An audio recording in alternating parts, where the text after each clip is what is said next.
Do we have a song that we could sing together? That everyone would know?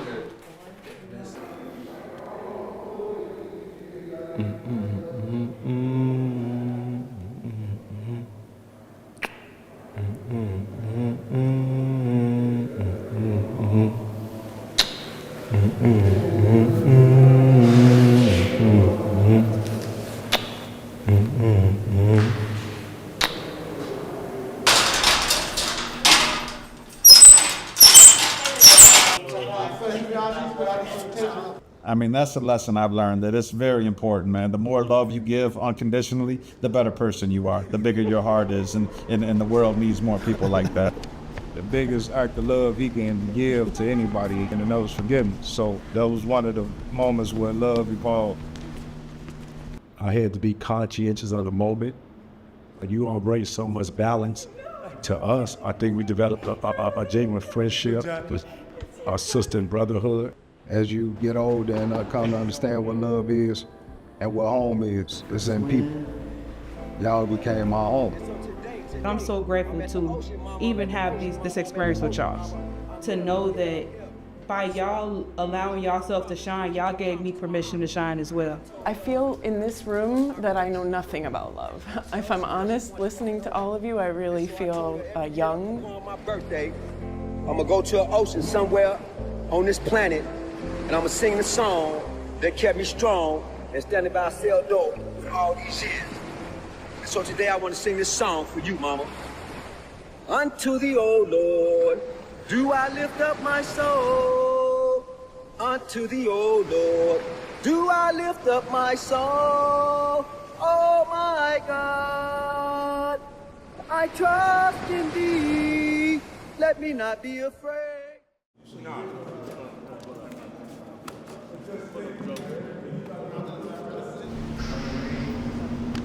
just putting yourself out there to impact the world forever.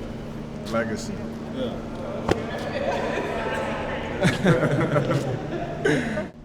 We get caught up in like the time that we miss, the time that we want to be there, and that puts like our mind in like this, or for me it does, it puts my mind like this tense all the time, like in a box, like in these margins where I'm walking around feeling like this rigidness all day, right?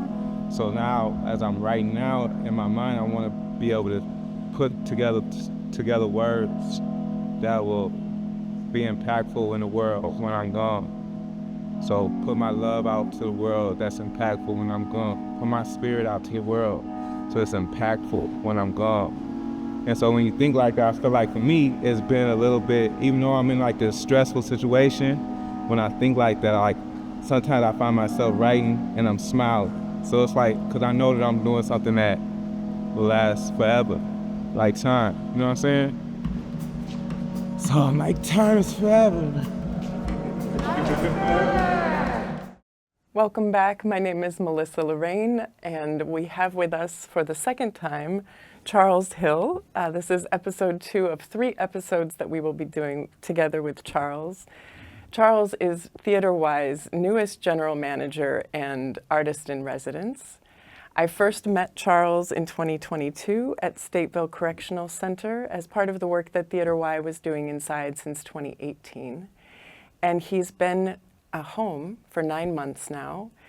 And last week we discussed the first phase of his Eternal evolution. Phase 1 was maturation.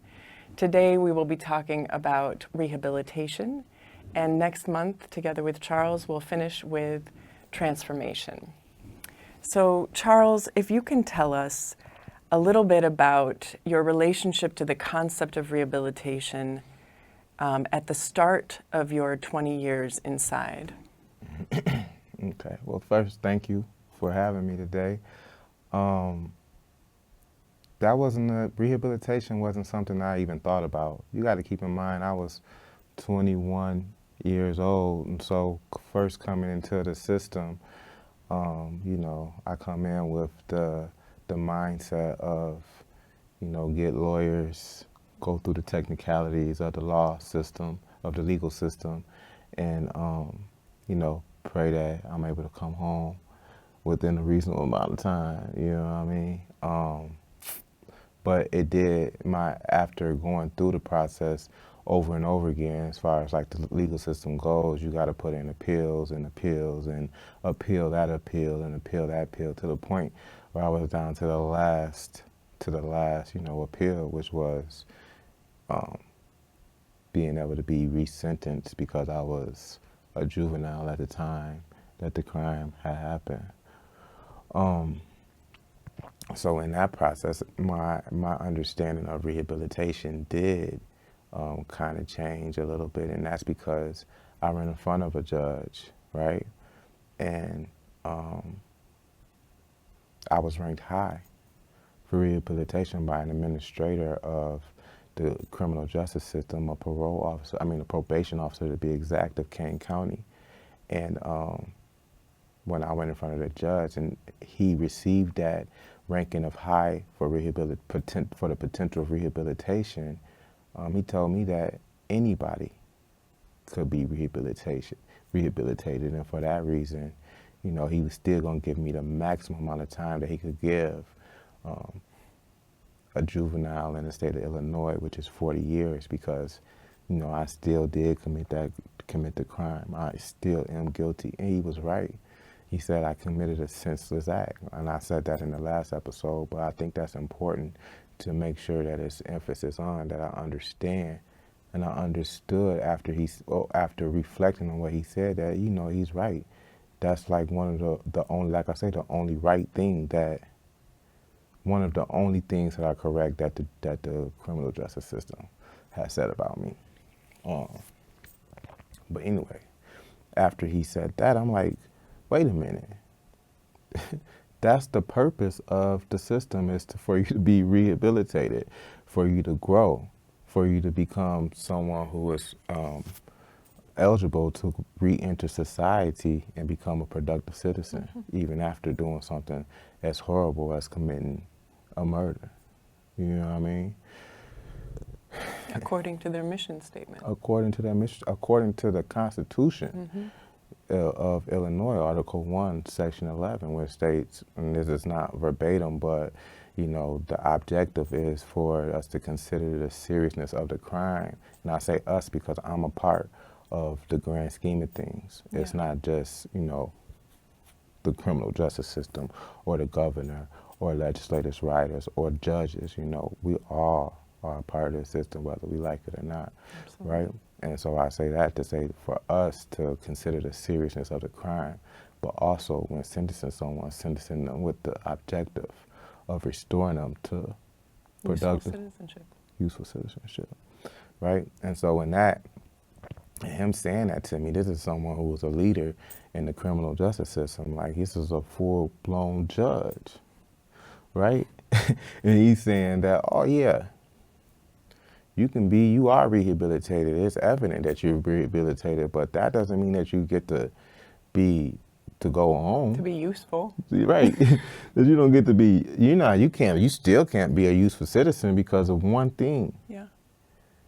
That I did. Like, there's no way it no way shapes or forms like my true identity, my character, my morals, like none of these things. It was just, and it's not, when I say it was just, it's not me mitigating like the thing that happened, right? But it was me acting outside of my characters and morals for a moment in my life, for a duration of time in my life. And not completely. Like, there was elements of that moment of my life where I was still holding on to the morals and character that I was raised and, that I was brought up on. But there were also times when I was acting outside of that. And being a murderer is not something that I was raised to be, right? It's just a moment in my time, a moment of time in my life that I, acted out of character. Thank God, in the state of Illinois, like there's no death penalty, right? Because if there was, then I would probably not even be alive right now. You know what I mean? I would probably not be alive. The state of Illinois says that they are sentencing people with the objective of restoring people to useful citizenship. Thing that, you know, let me say this too. So like in everything, there's some truths and there's some, you know, some falsehoods, right? And I believe that maybe because the people who wrote the legislation are human just like me, that in their hearts and in their minds, they may have felt, some of them, maybe not all of them, but some of them may have felt like, okay, this sounds good. This is really, truly our objective. Yeah. You know what I mean? Like we really mean this. Yeah. But it's a system that's running like a, you know, a well-oiled machine that has, let me see, I guess you could say a culture, you know what I mean, of where it's like, nah, if this is what it is, you are going to be sentenced to death by incarceration, then we can't kill you literally because, I forget the governor's name who, you know, took that off the plate, but we can sentence you to 40, 50, 60, 70, 80, 90, 100 years. We can sentence you to an unservable amount of time, and you can die in prison for one thing that you did. It's like it's the part of our Christian culture that wants the Old Testament instead of the New, that wants the eye for an eye instead of the turn the other cheek. And I think it's really important also to just drop this piece of information in that I find fascinating and horrifying that we're so unaware.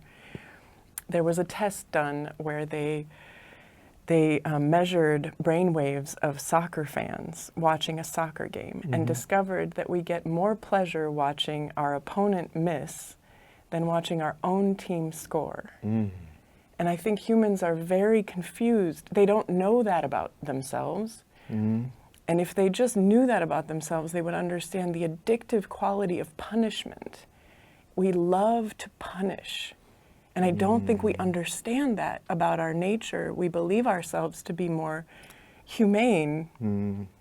But you're speaking of a culture that has really dug in to its passion for rooted punishment. It's, you know, they talk about like institutionalization when you come home, and that being one of the things, the reasons why you can't be a productive citizen, right? But if you think about it, this whole system has, you know, society at large institutionalized. And what you just said is proof. Like people's minds are already, you know, trained to think a certain type of way. And I believe, you said that they don't even know it. I believe that people, a lot of us know it at some point, especially leaders in society, you know what I'm saying? They know it. It's if we want to acknowledge it. And guard against it. And, you know, stand up against it. How would that look for your political career? How would that lould for your... It's not popular. You know, how would that look for you? He's going against the norms, or she's going against the norms. Why would we let him take us, or her take us out of our comfort zone?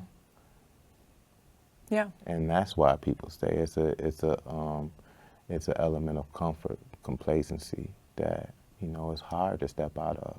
I deal with it in just everyday lives, like, I mean, everyday moments of my life today where, you know, I come from a system where I was incarcerated, so that's a mindset.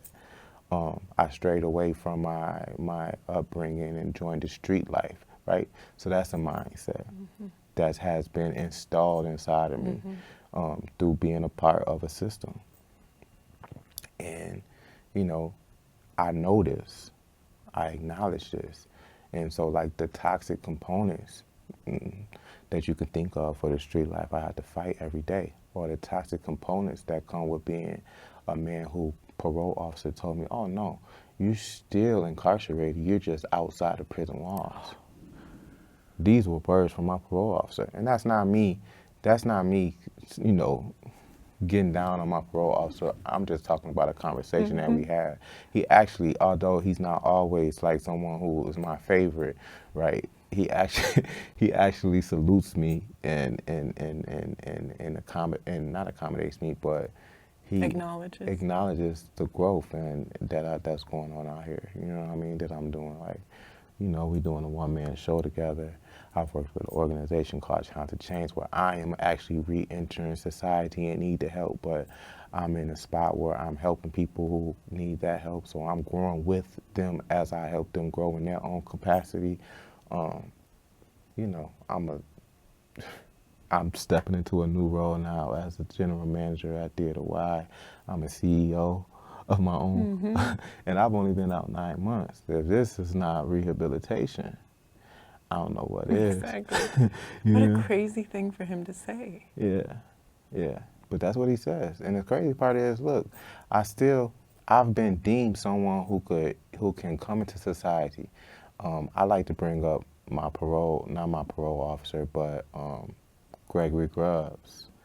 You know, a man who, you know, is the epitome of COs and Correctional officers, you're right, in Southern Illinois, where, you know, it's predominantly, you know, white.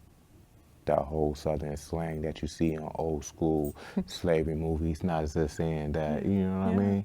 But this is the image that you get, you know what I mean, that I could constantly have their fingers in your forehead, right? And this is the man who was in charge of your parole hearing with the Prisoner Review Board, right? Exactly. And, you know, you was there. You was there. Dr. Christina Rivers from DePaul University was there. Javier Reyes, the CEO and founder of Challenge to Change in Aurora, Illinois, was there. And my beautiful mom was there, you know. And there was a bunch of other people there too, my kids. A lot of people I couldn't even name. I am blessed to have the amount of support that I have to be able to grow, which is important when you're talking about rehabilitation, because there's no way in HE double hockey sticks that, you know, that I would be able to do it alone. Like, you need that type of support, and that was one of the things that pushed me through while incarcerated, and it's actually pushing me through today. But going back to Gregory Grubbs, you know, this was a man who was like the epitome of my enemy for a large portion of my life. And we were able to sit down and have a conversation and connect with each other's. I believe, you know, we say humanity a lot, but I also believe, like, our divinity, like the small piece of God that is in each of us. He was able to see that in me, and vice versa, you know, through conversation and building in that moment. I was able to see it in him, although, you know, faith, you know, faith is blind. So he's like, I'm believing that he, you know, he's connecting me, but I'm not 100% sure until the day of the hearing, when he, you know, he spoke up for me in a remarkable way. In a remarkable way. Yeah. Those were the words he said about me, and those are the words that I'm reciprocating back to him. Like, he spoke up for me in a remarkable way, because he understands what I now believe today is, you know, coming from a child entering the carceral system to be grown into, like, you know, an adult, getting an understanding of what's going on and getting an understanding of humans in general. That this is, like I say, a universal thing, where it's. That's why I say, we talk about it sometimes, where rehabilitation is the American dream. It's what our country as a whole has had to go through over and over and over again, through some of the wrong choices that the leaders of our country have made, through some of the shame that we still have to live with till this day. You know what I mean? But we were able to rebuild. And now it's a land, you know, of opportunity for some.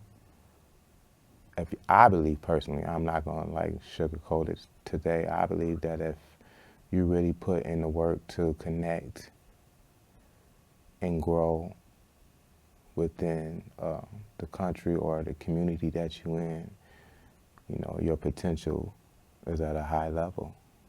It's just about putting in the work that our country has been putting in, the people of our country, every person of our country has had to put in. since its inception. And so in a way, you're saying that our fate is entirely dependent on our faith in the potential or the capacity to rehabilitate. Our fate as a country, our fate as individuals, hinges on our belief that an individual can change. So Illinois, we talk on this program about the absence of parole in Illinois, but recently parole was reinstated for individuals like Charles who committed the crime before the age of 21. So that opens up a small category of people in the carceral system who are being considered for parole. That's all that parole is a reevaluation, a chance to be looked at twice. We're looking at Charles now and saying, I mean, Charles can tell you too, that he left extraordinary men behind inside who mentored him and brought him into this new self, and are buried alive because they committed their crime or didn't after the age of 21, meaning some of them are innocent of the crime and will never be looked at again because we've buried them alive. So this series is really trying to alert the public to the fact that 5,600 people in Illinois will never be looked at twice, will never be reevaluated for their rehabilitation. And we believe that that's a crime, and thank goodness we have youthful parole to bring evidence to the fact that people do change, that none of us are who we were 20 years ago and deserve to be reevaluated.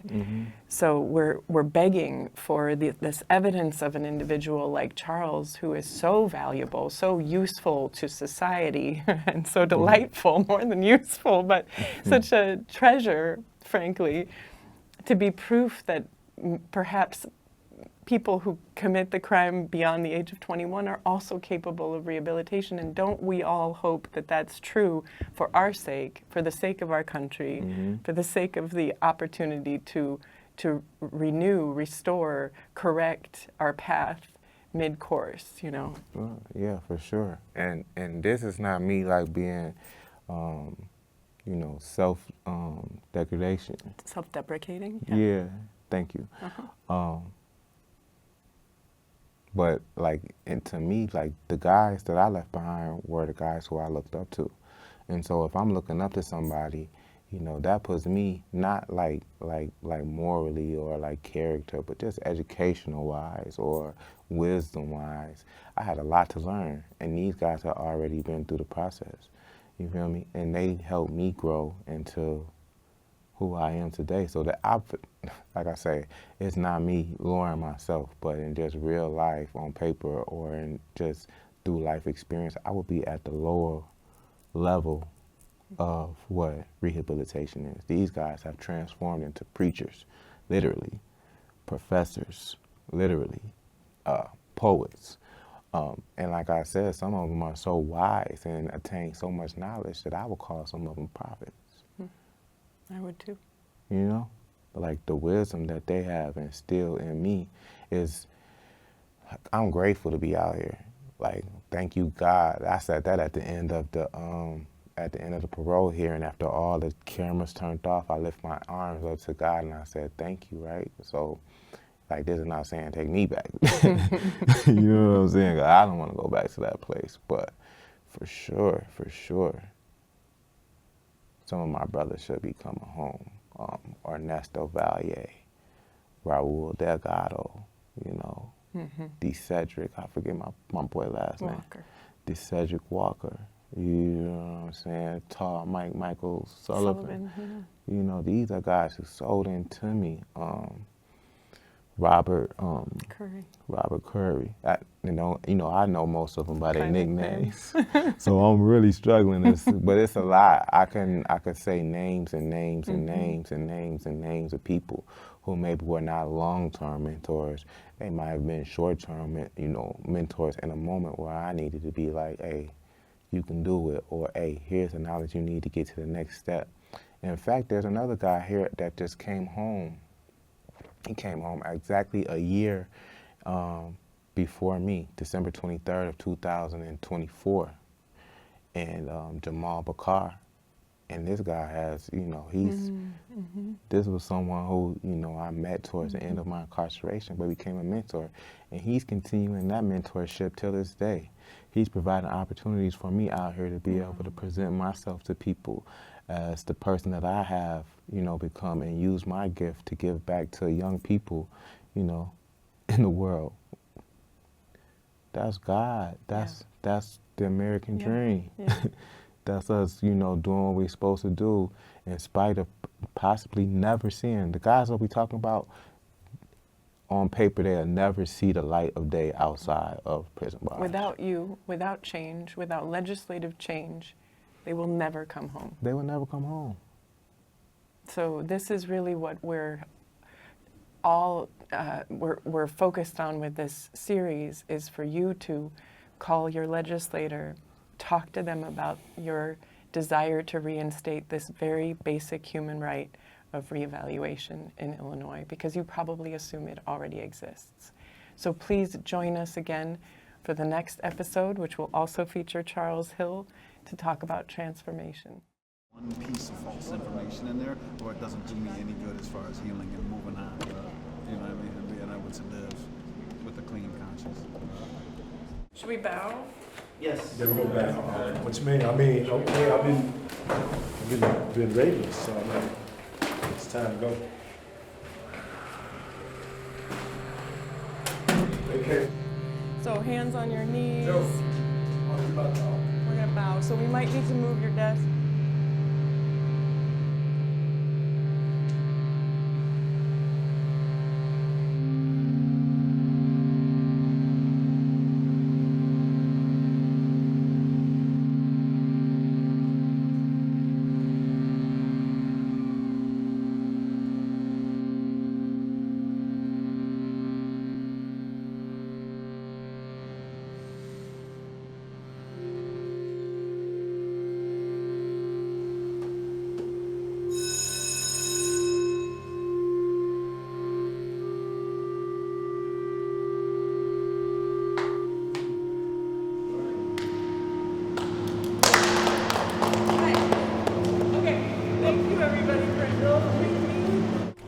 Might want to turn to the camera. All right. Nice and loud. Say your name. Man, I kind of agree with Steve. Like, there was a time when I wasn't being very productive. And when I first came to the penitentiary, too, the depression monster had a hold of me, so. And I read a book by Viktor Frankl. It's called Man's Search for Meaning, and he taught me that there's 3 ways that I can find meaning and purpose in my life. That's through a meaningful body of work, loving another individual, or just flat out being courageous. Like, that includes suffering. Like, I can suffer courageously, and like, I've adopted those principles into my life. Like, I get up because I know I got I got stuff to do. I got something I can always be working on. I got opportunities, I got schooling, I got relationships to maintain. I just got things to do, man, other than lay in that bed and fight with depression and wilt away in here, So I think it was important when I learned that you can even suffer with courage and you can find meaning in that. And I believe that we all are suffering in here, but we do it courageously, and I think it's admirable, and that's what gets me up. I got things to do, I'm trying to get home too. I got 3 kids, and my mom's still out there alive and struggling, and she needs me, and I have a lot of motivation to get home and to be better. What motivates me to get up every morning and do what I do is I know that I got to shape my legacy. I also know that I'm in a fight for my life and the lives of other people. I equate my path through life as becoming a child soldier at an early age to becoming a freedom fighter now. Shutting this place down, changing policies if I can, building a community, providing another path for future generations. Those are all the things that motivate me. And in the process, trying to reclaim my life, also redefine my life, and redefine my person, my position in this life.